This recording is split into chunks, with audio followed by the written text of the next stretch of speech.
મારા વાલા પ્રિયો, ઈશુના નામે હું તમને શુભેચ્છા પાઠવું છું. તમે કેમ છો? તમે સારા છો ને?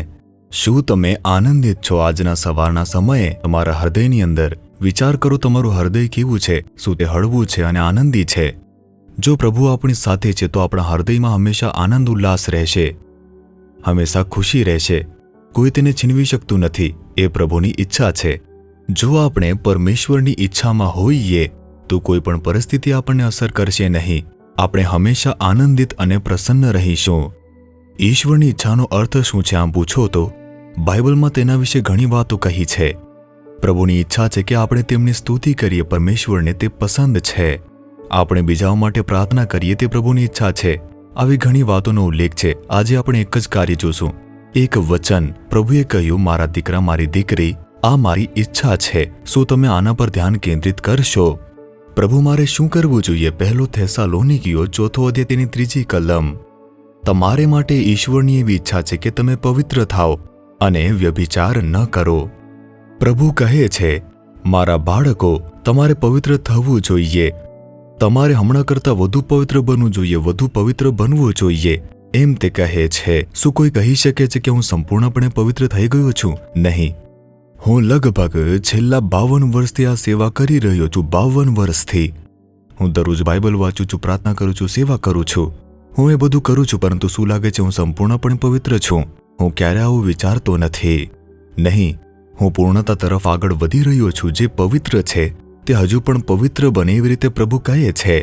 મારે હજુ પવિત્ર બનવાનું છે, હજુ પવિત્ર બનવાનું છે. હું એવી જ ઈચ્છા રાખું છું. દરરોજ બાઇબલ વાંચું છું, પ્રભુનો ચહેરો શોધું છું અને તેમને કહું છું કે હે પ્રભુ, મને હજુ પણ પવિત્ર બનાવો, હજુ પણ પવિત્ર બનાવો. આપણે પવિત્ર થઈએ એ જ પરમેશ્વરની ઈચ્છા છે. પ્રભુને ગમે છે. મારા દીકરા, મારી દીકરી, તમારા વિચારો તે પવિત્ર હોવા જોઈએ. તમારી જે દ્રષ્ટિ છે પવિત્ર હોવી જોઈએ. તમારું જીવન પવિત્ર હોવું જોઈએ. વ્યવહારમાં પવિત્રતા હોવી જોઈએ. તમારા કાર્યમાં પવિત્ર રહેવું જોઈએ. વ્યવસાયમાં પવિત્ર રહેવું જોઈએ. સેવામાં પવિત્ર રહેવું જોઈએ. પવિત્રતા ખૂબ મહત્વપૂર્ણ છે. શા માટે જાણો છો? કેમ કે પરમેશ્વર પવિત્ર છે. જેમણે આપણને બોલાવ્યા તે પવિત્ર છે. જે પ્રભુ પર આપણે વિશ્વાસ કરીએ છીએ તે પવિત્ર છે. ઈસુ પવિત્ર પ્રભુ છે. આપણે તેમના જેવા પવિત્ર કેવી રીતે બની શકીએ? જો આવી રીતે પૂછો છો તો તે પોતે જ તેનો જવાબ આપે છે. હું તમને પવિત્ર કરનાર પ્રભુ છું. તે પોતે જ તમને પવિત્ર કરશે. આપણે કેવળ સમર્પિત થવું જોઈએ. આપણે કેવળ એટલું જ કરવાની જરૂર છે. હું જાણું છું પોતાને પવિત્ર કરી શકતો નથી. તેથી જ હું દરરોજ બાઇબલ વાંચું છું, આત્માથી ભરપૂર થઈને પ્રાર્થના કરું છું. જેમ જેમ હું વચન વાંચતો રહું છું તેમ તેમ તે મને પવિત્ર કરે છે. જેમ જેમ હું અન્ય ભાષામાં પ્રાર્થના કરું છું, પવિત્ર આત્માથી ભરપૂર થઈને વધુ પવિત્ર થતો જાઉં છું. જ્યારે આપણે બીજાઓ દ્વારા વચનો સાંભળીએ છીએ તેમાં આપણે વધુ ને વધુ પવિત્ર બનતા જઈએ છીએ. ચર્ચ જવાનો હેતુ શું છે? આપણે પવિત્ર રહેવું જોઈએ. તે જ આપણું લક્ષ્ય હોવું જોઈએ. આપણે પવિત્ર બનીએ તે પરમેશ્વરની ઈચ્છા છે.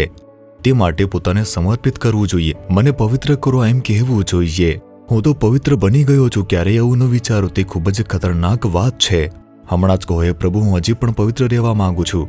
મારા જીવનમાં કેટલાક ક્ષેત્રો એવા છે જેને પવિત્ર થવાની જરૂર છે. કૃપા કરીને તે ક્ષેત્રોને શુદ્ધ કરો અને પવિત્ર કરો. જો તમે આમ કહેશો, પ્રભુ ખૂબ ખુશ થશે અને તમને બધી રીતે આશીર્વાદ આપશે. જો તમે આ પર ધ્યાન કેન્દ્રિત કરશો તો તમે દરેક બાબતમાં પ્રભુનો સંપૂર્ણ આશીર્વાદ જીવનમાં જોઈ શકશો.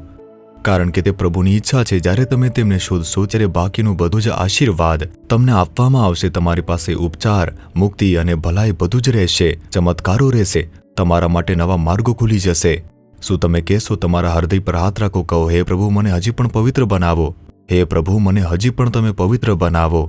હે ઈસુ, મને હજી પણ પવિત્ર બનાવો. મારા જીવનના દરેક ભાગને હજી પણ પવિત્ર બનાવો. મને વધુ પવિત્ર બનાવો. મને વધુ પવિત્ર બનાવો. મને કૃપા આપો. હું તે માટે પ્રતિબદ્ધ છું. પવિત્ર જીવન જીવવા માટે પ્રતિબદ્ધ છું. ઈશુના નામે પ્રાર્થના કરું છું. Amen, amen. Jesus redeems Gujarati YouTube ચેનલને સબસ્ક્રાઇબ કરો. દરેક નવા કાર્યક્રમની માહિતી મેળવવા માટે બેલ આઇકન પર ક્લિક કરો.